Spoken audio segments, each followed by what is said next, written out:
Chosen.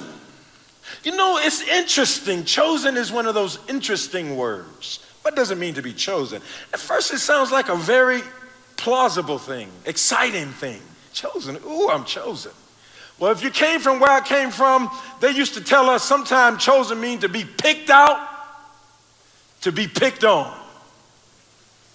Chosen is a good thing on the one hand, but on the other hand, chosen is something that is significant enough that it can be powerful, but to be chosen is also a vulnerable thing.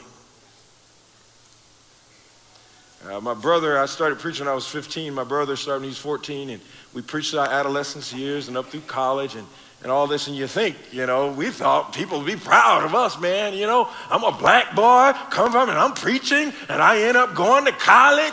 Lord, let me tell you something.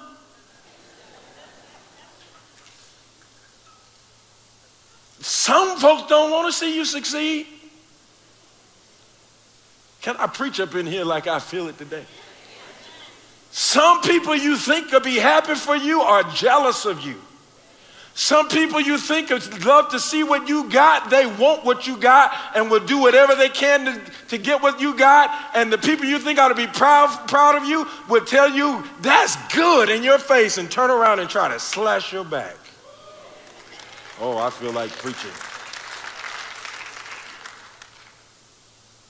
I found out to be chosen mean to watch your back, brother. Don't tell everybody everything. They'll try to take your stuff.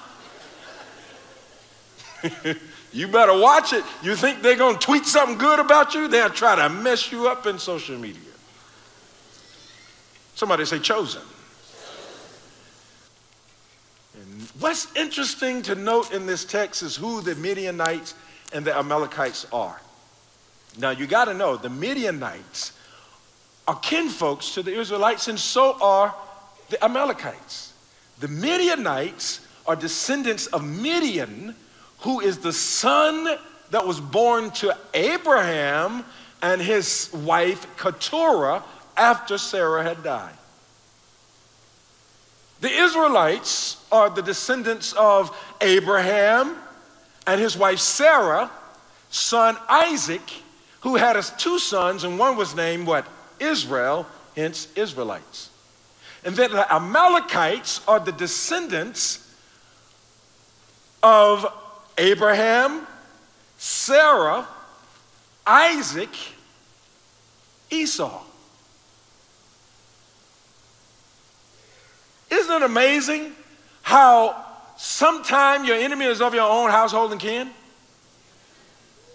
Anybody know what I'm talking about? Because sometimes the people who know you the best get too familiar and they don't realize that you're chosen.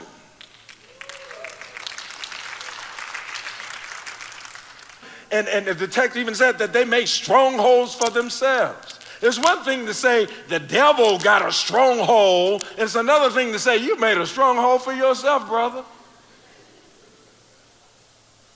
Some of us blaming the devil for stuff that we did ourselves. Did nobody do that to you, brother? Did nobody do that to you, sister? You did that to yourself. And most of the time when we do stuff to ourselves because we don't know who we are. I look at the face of brilliant young men who could have been doctors and lawyers, on drugs, alcohol, because they end up somewhere doing something they shouldn't have been doing because they didn't know who they are. If you knew you were a royalty, you wouldn't hang out with folks who are not royalty. So the enemy's strategy, bless the Lord, the enemy's strategy is to make you associate with people and to put yourself among the wrong crowd, because if he can get you among the wrong crowd, did you know that association brings on assimilation? Did you know that it's a divine principle that nothing can be done without teams? So the enemy wants to put you on the wrong team. Brother, if you got a good player on the wrong team, it's going to be a hard road to try to bring this thing to a win. Because you got to be with the right people to win. And you're not going to be with the right people if you don't identify the strength of who you are. Repeat after me. I'm chosen. My God, my God. One way to defeat a people is to demean them, make them feel less of themselves, tell them enough time you're stupid till you start believing you're stupid. Right? That's why the scripture said you are the head and not the tail, above and not beneath. Because this is a divine principle. If you speak life, there is life. If you speak hope, there will be hope. It's amazing that worlds can be built and people can be destroyed all by the power of words. I don't agree with that. Sticks and stones may break my bones, but your words will never hurt me. I beg to differ. You can say something to somebody to make them cry. You can say something to people that make them want to hurt themselves, because words are powerful.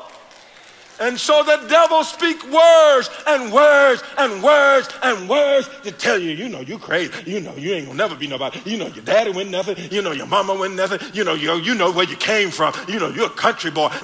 Oh, you black. You know, you from the hood. Oh, you know, you Hispanic. You ain't even from this country. Oh, you know, you're a black man in a white man world. You're a white man in an Asian world. All kinds of stuff to try to hold you down. And if the enemy can hold you down, you'll never believe that you can pursue. Say chosen. Somebody say chosen. Say chosen. Say chosen.